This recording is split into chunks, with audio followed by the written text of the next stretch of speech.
Estas son las noticias y los indicadores económicos más importantes del día de hoy. La economía volvió a caer más de 10% en agosto pasado.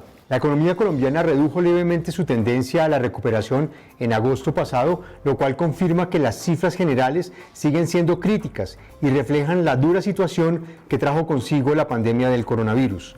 Según el indicador de seguimiento a la economía ICE, revelado este lunes por el DANE, el PIB nacional cayó 10,6% en agosto pasado. Este es un registro inferior a la caída del mes de julio, que fue de menos 9,7%, lo cual evidencia una ralentización de la recuperación por cuenta de las cuarentenas en ciudades como Bogotá y Medellín. Con esto, la economía estaría exhibiendo un crecimiento en lo corrido del año del menos 8,1%, según aclaró Juan Daniel Oviedo, director del DANE, quien explicó que la menor tracción de la economía se explicaría por las mayores contracciones en el comercio y una coyuntura negativa del sector de agricultura en flores, banano y café. En otras noticias, multan a Rappi. 2.000 salarios mínimos mensuales equivalentes a 1.755 millones de pesos deberá pagar Rappi tras la sanción impuesta por la Superintendencia de Industria y Comercio, entidad que considera que hay varias conductas cuestionables de la empresa, las cuales violan las normas de protección al consumidor. Un largo listado de acciones relacionadas con calidad en la prestación del servicio, información mínima para el consumidor, información pública de precios, publicidad engañosa, disponibilidad de vueltas correctas, cláusulas abusivas, entre otras, anotó la SIC en la sustentación de la millonaria multa.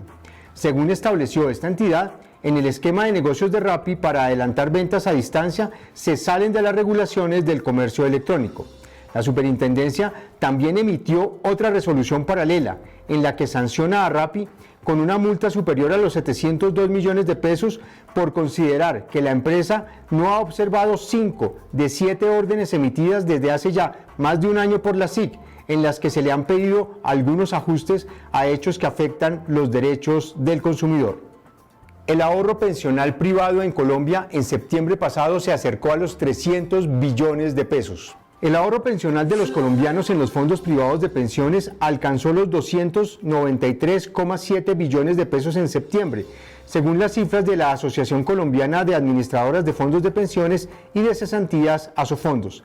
Según el gremio, entre enero y septiembre de 2020, los rendimientos de las administradoras de fondos de pensiones privadas fueron de 7,05 billones, mientras que en los dos últimos años han sido de 43 billones y desde 2011, cuando inició el programa de multifondos, han sido de 130,1 billones de pesos. A pesar del choque en los mercados que causó la pandemia del coronavirus y que afectó los rendimientos y el ahorro pensional durante marzo y abril, los fondos de pensiones ya recuperaron las pérdidas y están nuevamente dando rendimientos positivos.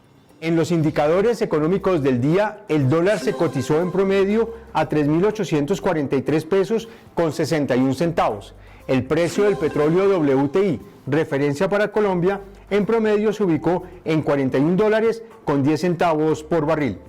En la Bolsa de Valores de Colombia, las acciones que más sobresalieron en la jornada de hoy fueron las acciones ordinarias y preferenciales de Bancolombia, que se valorizaron 2,51% y 2,18% respectivamente. En la jornada cayeron las acciones preferenciales del Grupo Argos y las de ISA, que se desvalorizaron 2,90% y 1,11% respectivamente. En otras noticias, la trompeta del músico Louis Armstrong fue subastada en $275.000. La casa de subastas Christie's subastó hoy en Nueva York una trompeta del legendario músico. El instrumento, que fue fabricado en París, fue usado por Armstrong durante 5 años y luego fue regalado. Según el diario La Expansión, la trompeta subastada de latón y chapada en oro data de 1948 y según Christie's es probable que sea la que se escucha en The California Concerts, álbum en directo grabado en 1951. Por lo general, Louis Armstrong utilizaba sus instrumentos durante unos 5 años y luego los regalaba, explicó Becky Maguire, especialista de la casa de subastas. Estas fueron las noticias y los indicadores económicos del día de hoy. Nos vemos mañana.